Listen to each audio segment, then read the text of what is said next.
Hello and welcome to Intro to VR Cameras, presented by Black Public Media. My name is Sanchez and I'm a virtual reality producer and 360 photographer.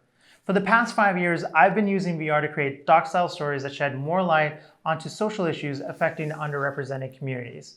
And when I first started making VR films, you had to visit a bunch of different websites and YouTube videos to learn one small piece of what seemed like a huge puzzle of a process.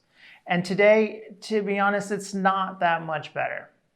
That's why Black Public Media asked me to pull together this series on VR cameras to help start your journey into VR. They've also commissioned my friend Jonathan Williams to dive deeper into the VR post-production process, so be sure to check out those videos as well as the rest of my Intro to VR Camera series in the links below.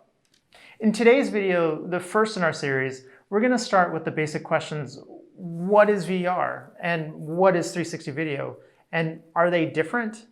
Now, the internet is full of technical jargon when it comes to VR, but I've tried to distill all that information into layperson's terms, or at the very least, explain it all in the way that I understand it. Okay, so let's get started.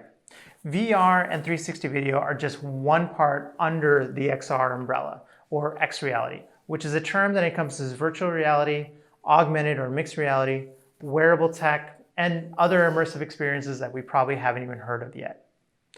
Under virtual reality, there are several flavors of experiences and technology.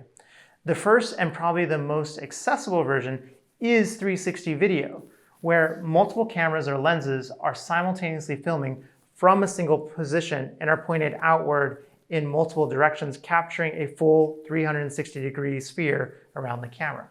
No coding or programming is required for 360 video. Other flavors of VR include game engine VR experiences, which can be immersive films with choose-your-own-adventure style decision trees, or they can be animations and world building. Basically, any of the animated VR games you would find on a headset like Facebook's Oculus platform. For most animated games or any stories requiring the viewer to interact with the VR environment, they generally require a game engine like Unity or Unreal Engine to build out those experiences, which means that you will likely need a developer or some basic coding knowledge yourself if that's the type of VR you're interested in.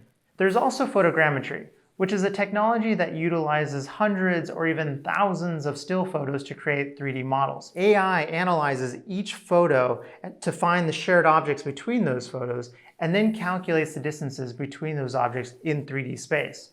And as the name implies, photogrammetry software uses math and known distances like drone GPS points to create a 3D mesh.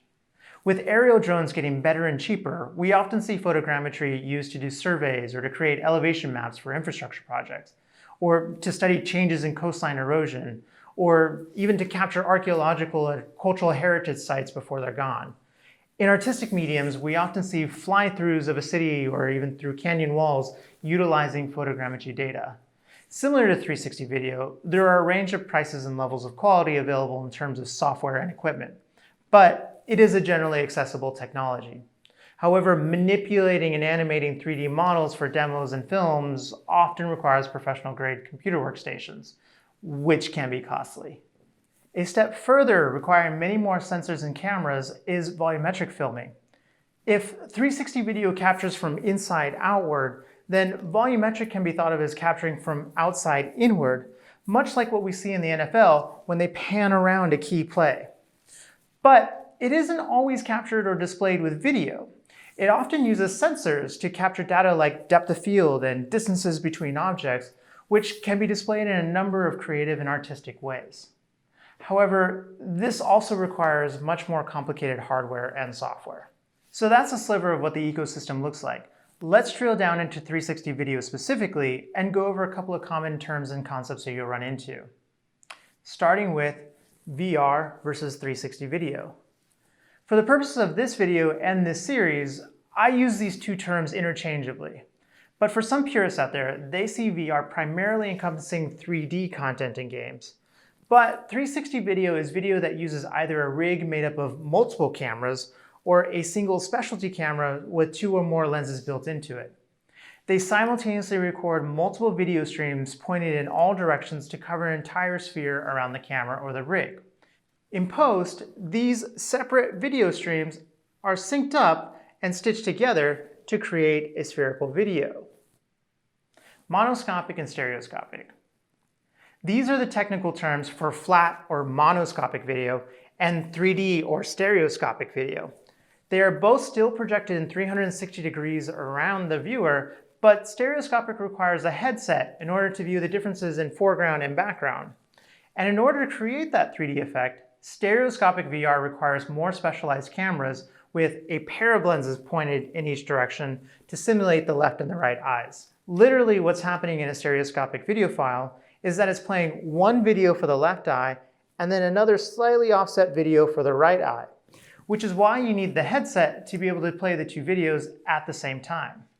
Monoscopic video is more ubiquitous and doesn't require any specialized equipment to view it. You can just click and drag on your computer screen or swipe around on your mobile device.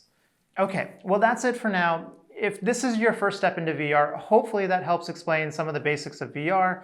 In our next video, we'll talk a little bit more about 360 VR video files and how they're different from traditional video files. Thanks for joining me, and we'll see you in the next one.